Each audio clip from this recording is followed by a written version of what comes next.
Tirondin a un chapeau neuf.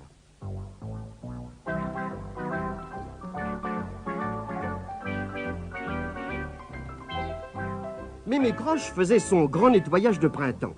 Elle avait vidé les placards, décroché les rideaux et pendu les tapis aux branches du vieux chêne qui lui servait de maison. Elle récurait, frottait, astiquait avec ardeur. Et tout ce remue-ménage dérangeait Abigaël, l'araignée magique qui logeait dans le chapeau de Tirondin. Elle sortit, son livre de magie à la main, et se réfugia sur le toit de la maison pour lire tranquillement. Mais Tirondin avait laissé le chapeau sur son lit pendant qu'il prenait son bain. Mémé Croche s'approcha en bougonnant. « Quelle horreur, ce chapeau !» Elle le prit d'un air dégoûté entre le pouce et l'index pour le jeter dans le feu.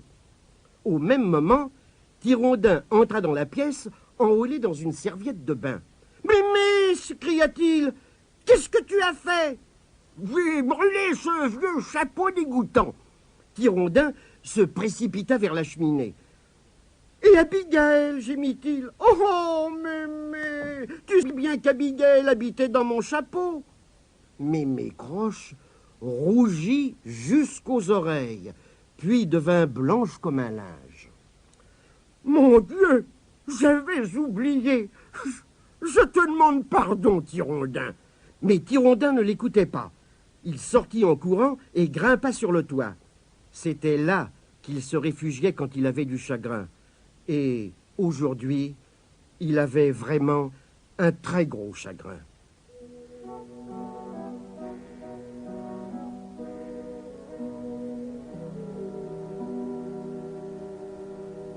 Tirondin se blottit, tout triste, contre la cheminée.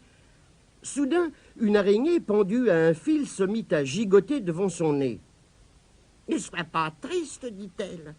Tu le remplaceras, ton chapeau. »« Mais je ne remplacerai jamais mon ami. »« Oh, Abigaël, c'est toi.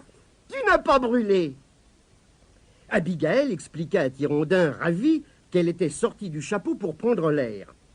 « Voyons, murmura-t-elle en ouvrant son livre de magie. Pour avoir un nouveau chapeau, voyons... Ah, voilà, j'ai trouvé. Il faut aller voir l'homme champignon dans sa grotte, sur la colline de Follépine. Aussitôt, Tirondin et Abigaël se mirent en route. Ils traversèrent la forêt de bois tordus et cheminèrent longtemps. Quand ils arrivèrent sur la colline, le soleil se couchait. L'homme champignon se tenait à l'entrée de sa grotte. Il portait un superbe chapeau mauve à pois orange. « Vous avez un bien joli chapeau ?» dit Tirondin. « Il me protège de la pluie » répondit l'homme champignon. « Le seul ennui, c'est que je ne peux pas l'enlever pour me promener tête nue, comme vous. Si je n'ai pas le chapeau, c'est parce que ma mémé l'a brûlé en faisant son grand nettoyage de printemps. Abigaël a lu dans son livre de magie que vous pouviez m'aider à le remplacer. » La nuit tombait et la colline se trouva lentement plongée dans l'obscurité. Abigaël eut un long soupir.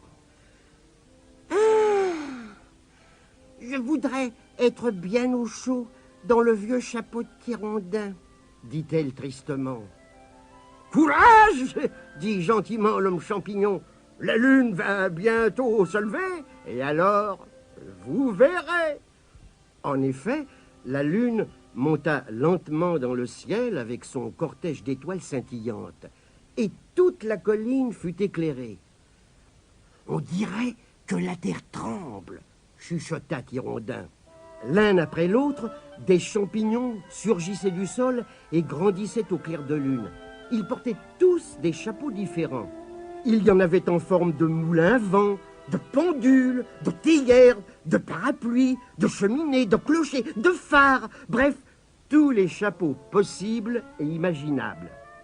« À toi de choisir, Abigaël, dit Tirondin. Après tout, c'est toi qui vas y habiter. » Abigaël visita le chapeau en forme de gâteau d'anniversaire, puis celui qui ressemblait à une cafetière. Il n'était pas à son goût. Elle fureta partout et déclara: C'est celui-là que je préfère. Elle montrait un champignon tout ratatiné, coiffé d'un chapeau en tout point semblable au vieux chapeau de Tirondin. À une différence près, un grelot était attaché à son sommet. Ça ne te fait rien si on reprend le même? Demanda Abigail. Figure-toi que je l'avais repéré depuis le début, répondit Tirondin, mais je pensais que tu voudrais changer un peu. L'homme champignon cueillit le chapeau, essuya la rosée qui s'était déposée dessus et le posa sur la tête de Tirondin. Abigail s'empressa de grimper dans sa nouvelle maison. Après avoir gentiment remercié l'homme champignon, Tirondin et Abigail rentrèrent chez eux. Quand ils approchèrent du vieux chêne, les premières lueurs de l'aube filtraient à travers les arbres de bois tordus. Mémé Croche était assise dans la cuisine. « Je n'ai pas pu fermer l'œil de la nuit, dit-elle. J'ai des remords. C'est affreux ce que j'ai fait à cette pauvre araignée. » À cet instant, elle remarqua le chapeau de Tirondin. « Où as-tu trouvé ce chapeau? Il est encore plus usé que l'autre. » Comme Mémé Croche observait le chapeau d'un air réprobateur, Abigail ouvrit sa petite fenêtre et agita une patte. « Oh, oh !» hurla Mémé Croche. « L'araignée, c'est un fantôme !» Elle faisait une grimace si horrible que Tirondin et Abigail éclatèrent de rire. Et plus Tirondin riait, plus le grelot tintait joyeusement. Enfin, quand Tirondin retrouva la parole, il expliqua ce qui s'était passé. « J'espère que tu ne brûleras plus jamais aucun chapeau, ajouta-t-il. Mémé Croche, remise de sa frayeur, eut un petit sourire qui s'élargit et se transforma en un rire soulagé. Des éclats de rire et des tintements de grelots résonnaient dans le vieux chêne, et tous les habitants de Bois Tordu se mirent à rire en l'entendant.